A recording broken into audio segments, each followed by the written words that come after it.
Vous les avez déjà sûrement vus, mais il y a 3 nouveaux sets Lego Star Wars qui ont été annoncés pour le 1er juin. Je voulais en faire une vidéo parce que je vais vous donner mon avis, et je pense que je suis aussi mitigé que vous. Je comprends pas certains choix, je comprends pas pourquoi. Enfin bref, parlons-en.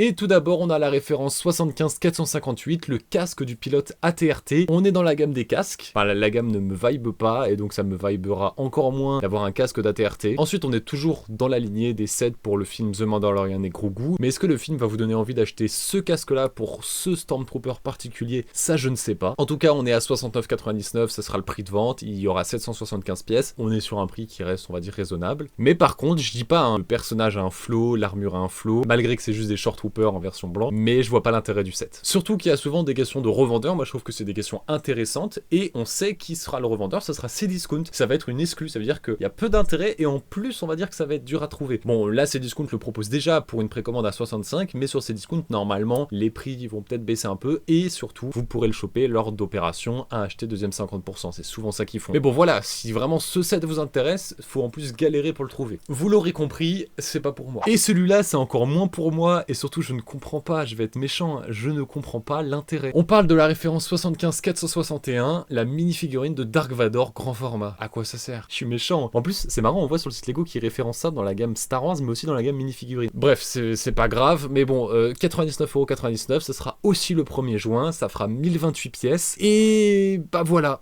à quoi il ressemble, je sais pas quoi dire de plus, c'est un gros Vador. Des fois, je me mets à la place des enfants, je me dis, est-ce que moi, ça m'aurait amusé? J'ai pas l'impression. Peut-être que je me trompe, hein, bien évidemment, mais en tout cas j'ai pas l'impression que ça m'aurait amusé, je vois vraiment pas l'intérêt de faire un gros Vador. C'est cool la vague Mandalorian et Grogu, mais je me dis j'aimerais bien avoir quelques sets voilà par-ci par-là qui sont sur les autres aires de Star Wars, mais je voulais pas non plus un gros Dark Vador. À la limite il m'aurait sorti juste un set, je sais pas, de combat Luke Vador, j'aurais fait Absolute Cinéma par rapport à ça en tout cas. Ouais non, vraiment, même en regardant les photos, il me laisse sans voix. En plus il est cher, mais par rapport à son nombre de pièces on va dire que c'est ok. Sauf que à nouveau, et on va croire du coup que la vague a été faite que pour eux, c'est une exclue Cdiscount. Elle est en précommande Cdiscount qui la propose à 85, et ce sera le même système. Vous pourrez la trouver avec des ristournes à acheter deuxième 50%. Mais voilà, pareil, il y a peu d'intérêt et vous pourrez la trouver que chez Cdiscount et chez Lego. Je ne comprends pas cette vague de juin. En plus de ça, et je l'ai pas précisé, mais ça c'est un petit détail, même si Vador on l'a eu déjà plein de fois, bah il n'y a pas la figurine de Vador. C'est-à-dire que vous payez 100€, vous avez un gros Vador et c'est tout. Vous avez même pas un petit Vador, alors que dans le buste pour 50€ vous avez le Vador.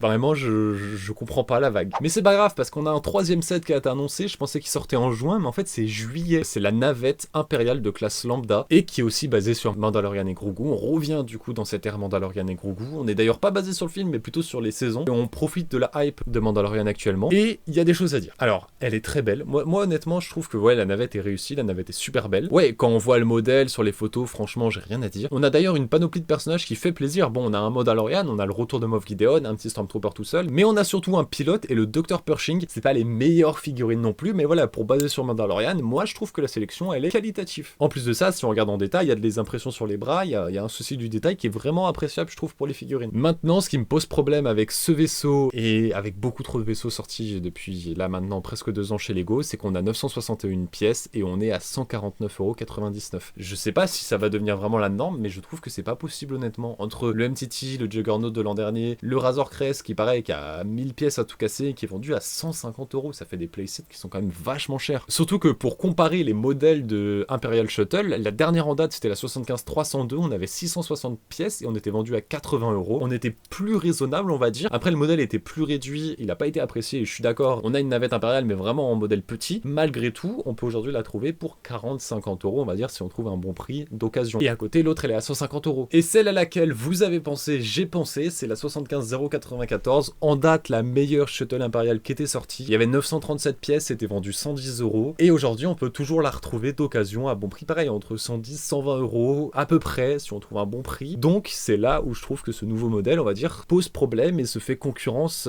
à lui-même. À l'époque on avait déjà un très beau modèle de la shuttle, une super sélection de figurines qui même vaut plus le coup pour moi de la nouvelle sélection de figurines, et donc c'est sûr que pour moi quand on compare la nouvelle qui est pas moche, qui est aussi excellente, franchement elle a l'air excellente, mais qui vaut pas plus, qui vaut pas moins que l'autre version qu'on peut trouver actuellement moins chère, pourquoi on achèterait, c'est vrai, pourquoi on achèterait 150€ €, ce nouveau modèle de la Shuttle. Surtout que ce qui me fait peur, c'est que je parlais des autres où les revendeurs sont Cdiscount, mais là, actuellement, pour la Shuttle, il n'y a pas de revendeur annoncé. En tout cas, j'ai pas vu de revendeur annoncé. Donc, ce qui me fait peur, c'est que je pense que ça va être une exclue pareil, soit que Lego, soit Amazon, soit un autre vendeur. Et donc, ça va être très difficile de la trouver à bon prix. Ce qui veut dire donc qu'on va presque être obligé de la payer 149,99 €. Et honnêtement, je me tâte, je commence à me dire, bah, je vais peut-être essayer, à la place de trouver cette nouvelle Shuttle, bah, de me trouver l'ancienne. Parce que moi, par exemple, j'ai pas de Shuttle actuellement impérial. Mais du coup, pour le même prix, voire moins cher, je pense qu'honnêtement, je vais me tourner plutôt vers l'ancienne Shuttle. Voilà pour cette vague de 3 Lego ultra mitigés. Je comprends pas qu'est-ce qu'ils font là, en tout cas, surtout pour le casque et le Vador. Malgré tout, bah, si ça vous intéresse, si ça vous plaît, bah, c'est tant mieux. C'est quand même l'intérêt, voilà, de faire des vagues variées. C'est pour toucher un peu tous les publics. Je sais qu'il y a aussi des fans de casques qui vont pas se poser la question, qui vont juste se dire, bah, je veux le casque pour ma collection. Pour ma part, je passe mon tour, excepté pour la Shuttle, où voilà, elle reste dans mes envies, mais comme je le dis, je me tâte avec peut-être les anciens modèles, et de toute façon, je verrai ça. C'est une année Lego Star Wars mouvementée avec les nouveautés Mandalorian et Grogu. Il y a encore des choses qui vont arriver jusqu'en fin d'année, dont notamment, normalement, un très bon modèle UCS. On verra ça en temps voulu, on en parlera durant l'année. Donnez-moi d'abord vos retours sur là les 3 nouvelles annonces, et on parlera du reste en temps voulu durant l'année. Sur ce, je vais vous laisser, et je vous dis bon film Mandalorian et Grogu. Je sais pas si vous allez le voir, moi je vais le voir dès demain. Normalement, j'ai prévu cette vidéo mardi soir. Le film sortira le lendemain. Bon film à tous, et sûrement qu'on en parlera un moment sur les réseaux.